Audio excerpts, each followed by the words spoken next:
Hello and welcome to another video on a random subject.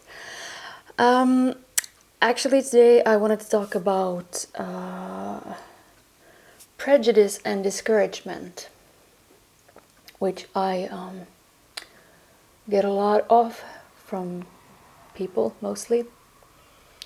In this case, being a person who travels or talks to people, takes chances outside of that little frame that we're supposed to move freely in. We're basically moving freely inside a confined area, which makes us, well, not free. And what happens when you go outside of the area, do something that people didn't expect, and how people tend to want to excuse their own shortcomings and their own cowardice and their own disability to do anything about their lives by attacking you. You shouldn't do that. You shouldn't go. You're stupid for doing this. You're an idiot for, I get a lot of this, and these kind of comments tells me a lot about the person who says them and very little about me. Yes, I do take chances in life. Yes, I'm very anxious and I'm very worried about things that I've never done before, and I choose to still do them.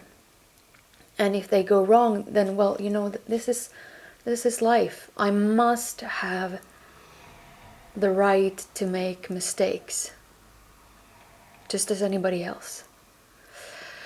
And here's where a lot of people usually come in and try to discourage me from going to this place, not meeting those people, don't walk with those clothes, don't go out at night, don't do this, don't do that.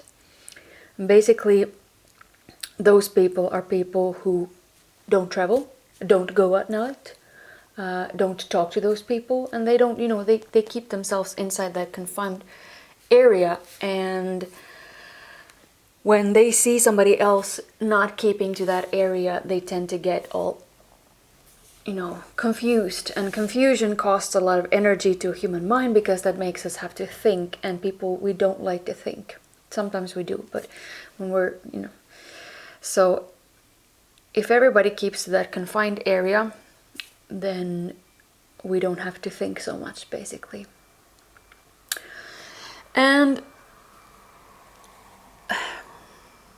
I'm pretty sure that when Bold and Bankrupt started out, people would tell him, "Oh, don't go to those places. Oh, don't go to Chechnya. It's dangerous there. Have you ever been there?" No, but we all know what it's like there, do we? And now that he's got millions of subscribers and millions, or maybe not millions of subscribers, but millions of views and a tons of subscribers, then people go, "Oh yeah, it's pretty cool." Well, isn't the idea the same whether he has viewers or not? And everybody thinks that me being stuck in Serbia during COVID was a horrible thing, and I tried desperately to get out of there all the time. Get out to where? COVID was everywhere. But it's, people don't think that far ahead.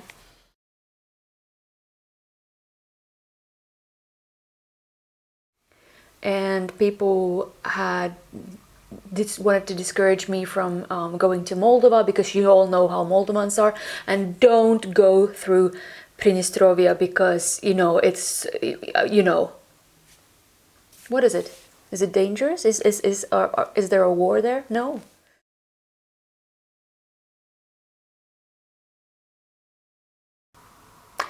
How am I gonna learn anything about a country if I don't talk to people? If I don't see the places, if I don't walk around? I'm never going to be a local, but I can try to learn something new, and I'm never going to learn something new if all I do are within the confinement of the prejudice that we already have. Because if I do that, every day is copied and pasted, and I might as well die now. What's the point? And as for this pandemic, there's a horrible pandemic depending on where you are in the world, and then it's not that bad in other places, and we get confused news and we get different news, and it's the most scary part is that everything is very uncertain. So some people travel during COVID and find it to be, oh, it wasn't that bad, actually it was quite all right.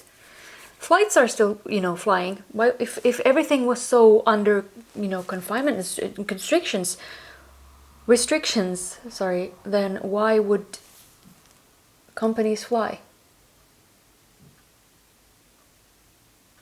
Which they didn't during the pandemic in the springtime. Then there's the aftermath. Let's say you did something. I went to Moldova. I talked to these people. And people would go, oh, you're so brave. Afterwards, before that, they would say, you are stupid.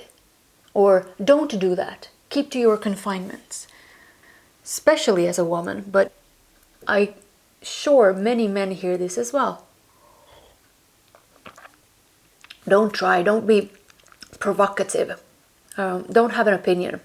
Don't talk politics in Serbia because they will, shoot you. Don't talk about Serbia in Croatia because they will shoot you. The reason I'm touching upon this topic is because I'm planning on releasing some videos about my travels and my, it's not like a diary. Well, it is sort of a diary. Sorry about that. But more of the encounters which I've had. I'm not going to introduce all the places because you can go, if you want to see Enver Hojat's, mausoleum, which he doesn't even lie in anymore, you can do that yourself. It's still going to be there whether or not I'm going to be there. But the encounters and the experience I've had with people are not going to be the exact same. So therefore I can tell you about that. And everywhere I've ever gone, people have discouraged me to do so. People have discouraged me from renting a car in Albania because it's dangerous to drive there.